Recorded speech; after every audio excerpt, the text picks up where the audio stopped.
Tahanan ng Palawan ng maraming uri ng hayop sa lupa at karagatan na tanging dito lang matatagpuan.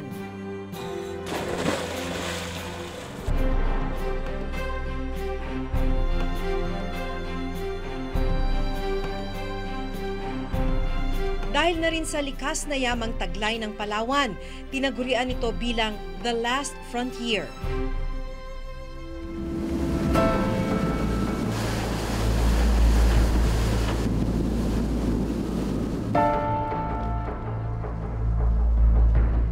Pero ang malungkot, nagpapatuloy naman ang pagnanakaw sa mga yaman ng karagatan na unti-unti nang nauubos. Alam niyo, sobrang nakakalungkot makakita ng ganito. Itong nandito ngayon sa storage area na to, mga 200 piraso at sinasabi sa atin na wala pa itong 1/4 sa mga na-confiscate na pawikan mula sa mga poachers simula noong 2001.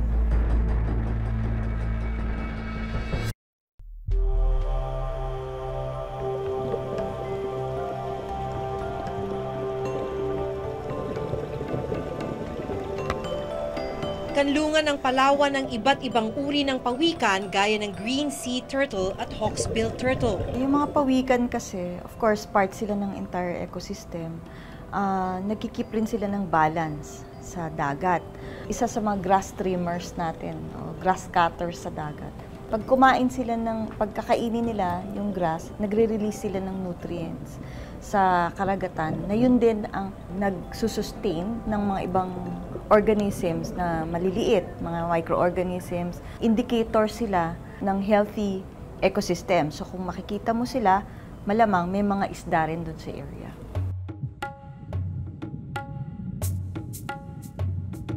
Itinuturing na endangered ang green sea turtle at critically endangered naman ang hawksbill turtle. Mahigpit na ipinagbabawal sa batas ng Pilipinas at maging sa buong mundo ang paghuhuli sa mga ito. Mabilis ang pagkaubos ng kanilang mga lahi. Katunayan, bumaba ng mahigit kumulang na 20% ang bilang ng mga pawikan sa loob lamang ng isang dekada. Ang pangunahing dahilan ng unti-unting pagkaubos ng mga pawikan sa bansa at sa probinsya ng Palawan, ang malawakang poaching o iligal na panghuhuli sa ating karagatan. Yung poaching sa ilalim ng batas natin sa Fisheries Code, any foreign vessel, or even an individual, pag siya ay nasa loob ng katubigan ng Pilipinas, at nangingisda, yan ay isang paglabag na sa batas. Sa Hasa-Hasa Shoal sa kanlurang bahagi ng Palawan, isang illegal Chinese fishing vessel ang nahuli noong Mayo 2014. Natagpuan sa loob ng barko ang 380 patay na pawikan. Nakapanlulumo ang itsura ng ilang pawikan na bagong katay lamang. Puno rin ng freezer ng barko ng karne ng pawikan at nakita rin ang ilang mga shell na nilagyan na ng formalin upang mapreserba. Buti na lang at may mga buhay na pawikan pang naabutan sa loob ng barko. Minarkahan ng mahigit 200 pawikan at pagkatapos ay isa-isang pinakawalan pabalik sa dagat.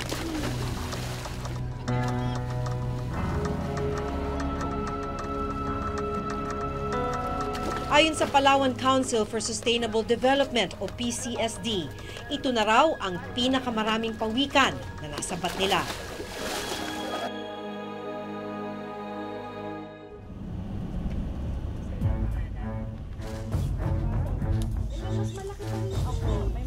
Sa storage unit na ito ng PCSD, natagpuan namin ang ilan sa mga nakumpiskang patay na pawikan. Alam niyo, sobrang nakakalungkot makakita ng ganito. Ang sinasabi sa atin, yung ganito kalaking pawikan ay nasa 80 years old na. Mas matatanda pa yung iba na nandito sa storage. Yung nandun sa bandang likuran, pwede na daw yun umabot ng 100 to 120 years old. Itong nandito ngayon sa storage area na to, mga 200 piraso at sinasabi sa atin na wala pa itong 1/4 sa mga na-confiscate na pawikan mula sa mga poachers simula noong 2001. Mula 2001, mahigit kumulang na 2,000 pawikan na ang nakumpiska ng PCSD mula sa mga foreign at local poachers. Nangunguha ng mga pawikan yung mga Vietnamese at saka Chinese poachers dahil ginagawa daw itong gamot o di kaya'y pagkain. Pero ginagamit din nila itong ornaments. Katulad nitong isang pawikan, nung ma-confiscate nila ay wala ng carapace. Ito yung parang shell sa ibabaw ng pawikan. Dahil tinanggal na para gawing botones ng damit o di kaya'y pendant ng necklace o kaya ay hair clip para sa buhok. Karamihan din ang nagsasagawa ng poaching ng mga endangered species, gaya ng mga pawikan ay mga dayuhan. 60% of that are Chinese, about 30% are Vietnamese naman. In terms of incidents, no, na pumapasok dito sa atin. Tapos kadalasang kinukuha nila dito ay mga turtles natin. Saksi si David De La Rosa, ang punong bantay dagat ng Puerto Princesa, Palawan, sa pagkaunti ng mga pawikan sa probinsya. Tungkulin ng mga bantay dagat na regular na magpatrolya sa municipal waters o katubigang 15 kilometro ang layo sa pampang ng isang munisipyo. Binabantayan nila ang dagat laban sa iligal na pangingisda. Nang araw na yon, nilibot ng grupo ang Turtle Bay. Dito sa area na yan yung buhanginan na yan, ito ang Turtle Bay na tinatawag. Noong mga early 80s, nung bata pa ako, dito maraming pawikan na nangingitlog. Ngayon, bibihira-bihira na ang reports na may pawikan na nangingitlog. Sa isang taon, swerte kung may 3 hanggang 5 reported na sightings ng pawikan. Ilang sandali pa ay may nakita ang mga bantay dagat na maliit na bangkang pangisda sa Turtle Bay. Protected areas ito, marine sanctuaries ito. Dapat bawal silang mangisda rito. Pagsasabihan lang natin muna ito. At saka dahil seated, kita mo pa, napakalalim niya, no? Delikado yun. Baka titingnan natin kung may compressor sila, pinagbabawal ang paggamit ng compressor dito. Arya! Sumisid. Nagmamadali eh. Bakit wala kayong mayor's permit? Bago pa lang to. Ha? Bago pa lang. Ito pong pinangingisdaan ninyo ngayon, sanctuary po ito, protected areas. Pinagbabawal, ito po ay Turtle Bay, pinagbabawal na po dito. Sa outpost ng bantay dagat ng Puerto Princesa, makikitang nakadaong o naka-impound pa ang ilang foreign fishing vessel na ginagamit ng mga poacher. Ito yung aming outpost ng Task Force Bakawan. Yan naman yung makikita ninyo yung mga Taiwanese fishing vessels. Yan na lang ang magpapaalala sa atin na minsan sinalaula ng mga dayuhan dito yung ating karagatan. Tumagal na, bumilang na ng maraming taon dito sa kustodiya natin. Pero yung mga sakay niyan, na mga nahuli, tumagal ay 1 linggo hanggang 2 linggo sa ating kulungan at service deluxe na sinundo ng kanilang mga attaché, ng kanilang mga representative galing sa bansa nila, na iuwi sila, hindi sila naparusahan. So yan, ang iniwan nila dito basura. Nakakalungkot lang na kami ang mga otoridad ng mga bantay dagat, lumalaban kami dito, no? Nananalo kami dito sa digmaan sa dagat. Natatalo kami sa giyera sa korte.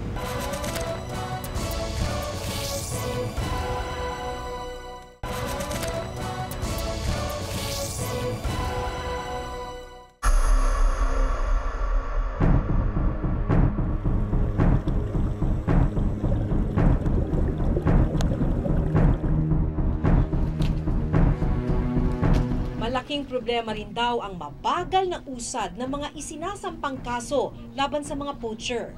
Ayon sa Palawan Council for Sustainable Development, mahigit 1,000 foreign poachers ang nadakip dito pa lamang sa karagatan ng Palawan. Sa bilang na ito, mahigit 20 lamang ang nakakulong. Nakakalungkot lang na kami ang mga otoridad ng mga bantay dagat, lumalaban kami dito, no? Nananalo kami dito sa digmaan sa dagat. Natatalo kami sa giyera sa korte. Doon sa mga technicalities. Kasi may mga experience yung ating otoridad na binubuhis ang buhay sa pakikipaghabulan dito, pakipaghuli. Pagdating na doon sa korte, wala. Ang sasabihin ng babay, nakasakay na sila sa aeroplano, aalis na sila at kinukuha na sila ng kanilang mga ambasador, ng kanilang mga mga attaché, kung ano man yung kumukuha sa kanila. Ganun ang nangyayari. Siguro kung mga 500 sa experience ko, 500 na dayuhan ang nakulong diyan sa aming provincial jail. Poaching, illegal entry. Ngayon, wala ka na makikitang foreigner dyan na nakulong ng mga Chino o mga Taiwanese na nakakulong dyan. Nasa nasyonal yan na pamahalaan kung paano nila gagawin yun eh.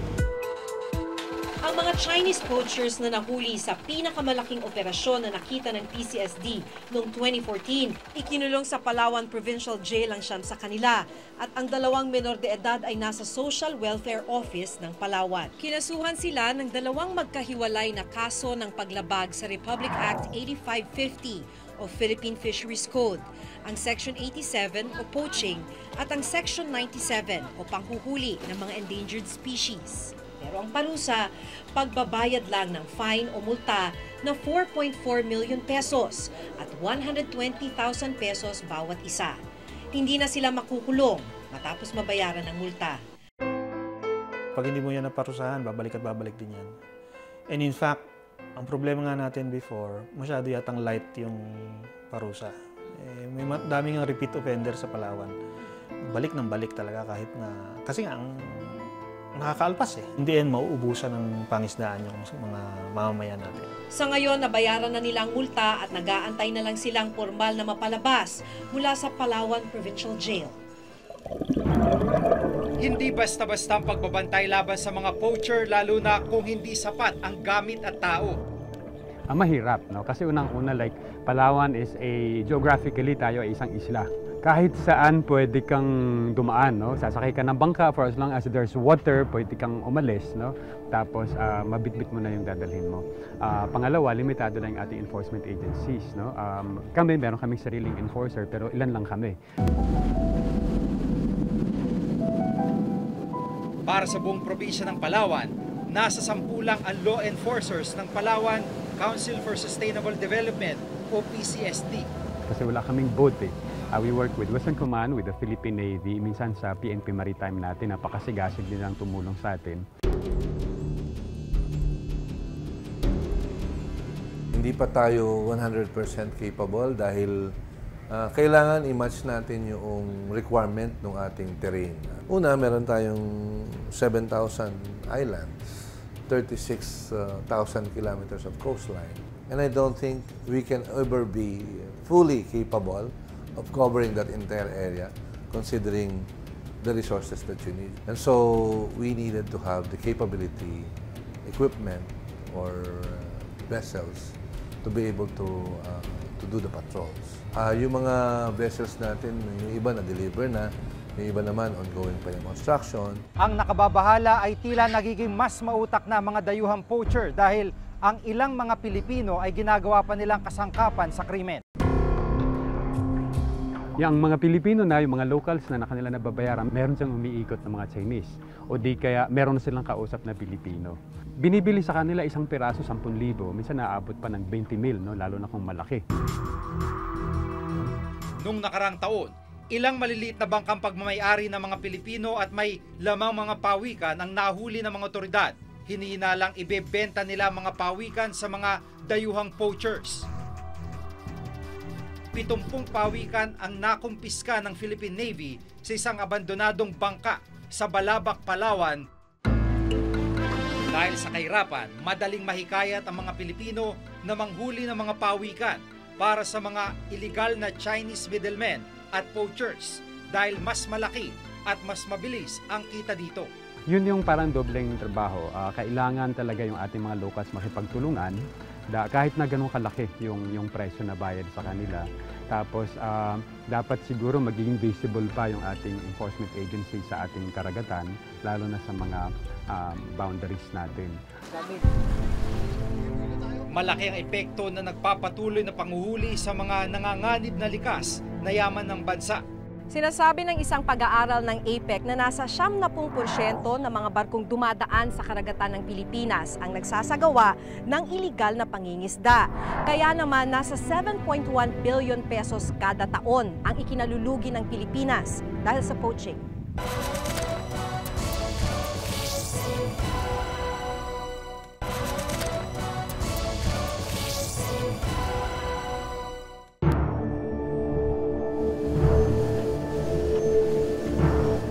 Ang karagatan ng Palawan na dinarayo ng mga poacher ay bahagi lamang ng mas malaking teritoryo ng Pilipinas sa West Philippine Sea na nagtataglay ng natatanging yaman at dapat bantayan.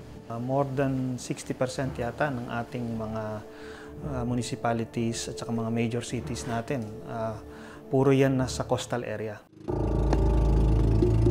Kung ngayon pa lang ay hirap na tayong mabantayan ng mga fishing grounds gaya ng sa Palawan, paano pa kaya ang mas malawak na teritoryong inaagaw ng ibang bansa? Kung hindi natin palalakasin ang pagpapatupad sa batas, wala nang matitira sa atin kundi mga bakas ng pang-aabuso at pagnanakaw sa ating mga likas na yaman. Dito sa natin, kung ihahambing natin sa mga ibang developed countries, dito medyo malayo talaga itong equipment namin, yung aming funding, kung ikukumpara natin dito sa mga ibang bansa, Dito kami nakatira sa Puerto Princesa. Karangalan namin din na bukod sa naghahanap buhay kami bilang bantay dagat, nakakapagtulong kami sa kalikasan na poproteksyonan natin.